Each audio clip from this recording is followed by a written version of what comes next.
নমস্কার বন্ধুরা, Bengali food and cookie স্টাইলের আরও একটি নতুন পর্বে আপনাদের সকলকে স্বাগত জানাই। বন্ধুরা, আজকে তো জন্মাষ্টমী, সবাইকে জন্মাষ্টমীর অনেক শুভেচ্ছা। আর আজকে এই জন্মাষ্টমীর দিনে আপনাদেরকে আমি পাকা তালের কেক তৈরি করে দেখাবো। আপনারা পুরো ভিডিওটা দেখুন, আশা করি আপনাদের খুবই ভালো লাগবে।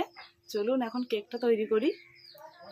কেকের ব্যাটারটা তৈরি করার জন্য এখানে একটা বাটি নিয়েছি, বাটিতে পরিমাণ মতো তাল নিয়ে নেব।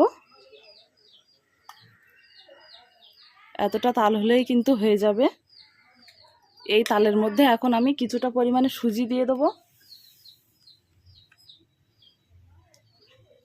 সুজিটা তালের সঙ্গে ভালো করে মিশিয়ে নেব। সুজি ভালো করে দেখুন তালের সাথে মিশিয়ে নিয়েছি। এখানে আমি ময়দা নিয়েছি, এর মধ্যে এখন ময়দা দিয়ে দিচ্ছি। এর মধ্যে এখন দিয়ে দিচ্ছি গুঁড়ো দুধ। এবারে দিয়ে দিচ্ছি চিনি। এবারে সব কিছু মিশিয়ে নিচ্ছি। সব কিছু মেশানোর পরে দেখুন এটা কিন্তু অনেকটাই ঘন হয়ে গেছে। এর মধ্যে এবারে জল দিয়ে দেবো। অল্প একটু জল দিয়ে দিলাম, এবার একটু মিশিয়ে নেব। ব্যাটারটা খুব ভালো করে আমি মিশিয়ে নেব। এই ব্যাটারটা কিন্তু খুব সুন্দরভাবে এরকম ঘেটে ঘেটে মিশিয়ে নিতে হবে। এর মধ্যে আমি সুজি দিয়েছি, সেজন্য এটা কিছুক্ষণ ঢাকা দিয়ে রেখে দেব, তাহলে সুজিটা ভালোভাবে ফুলে যাবে। এখানে আমি একটা টিফিন কৌটো নিয়েছি, এর ভেতরেই কেকটা তৈরি করব।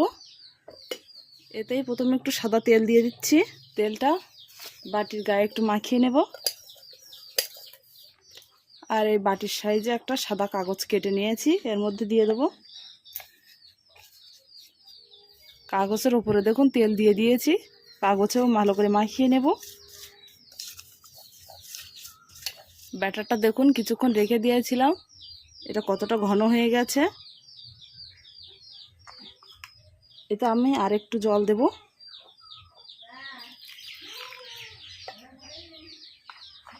ভালো করে মিশিয়ে নেব। এখানে দেখুন একটা ইনো নিয়েছি, এটা দিয়ে দেব।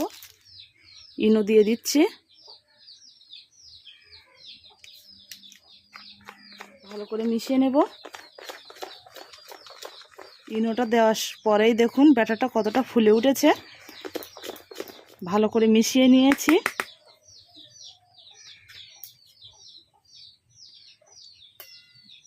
ব্যাটারটা এখন এর মধ্যে ঢেলে দেব।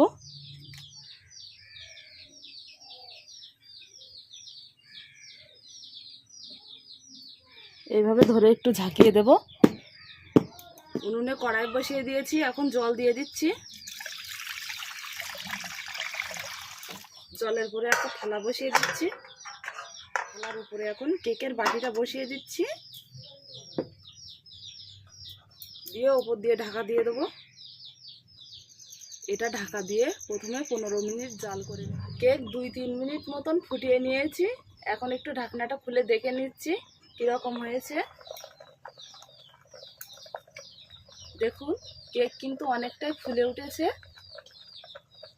এটা আবারও ঢাকা দিয়ে দিচ্ছি। কেক প্রায় 15 মিনিট আমি ভাপ দিয়ে নিয়েছি। এখন ঢাকনাটা খুলে নিচ্ছি।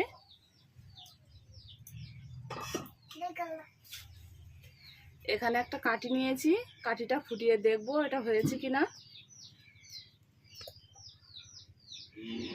দেখুন কাঠির গায়ে কিন্তু লেগে যাচ্ছে না, তার মানে কেকটা হয়ে গেছে। এখন এটা নামিয়ে নেব। কেকটা কড়ার থেকে নামিয়ে কিছুক্ষণ রেখে ঠান্ডা করে নিয়েছি। এখন এটা বাটির মধ্যে ঢেলে নেব।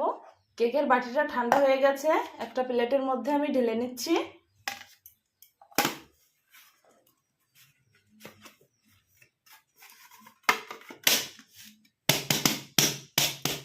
কেকটা দেখুন ঢেলে নিয়েছি, আর এর তলার থেকে এই কাগজটা তুলে নেব।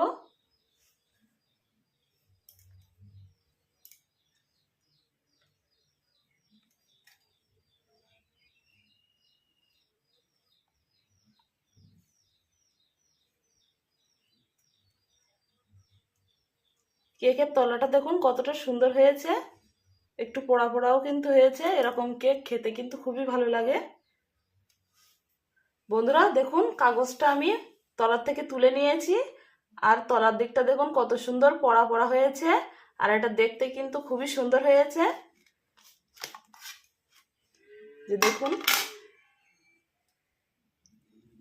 কেকটা খুবই নরম হয়েছে।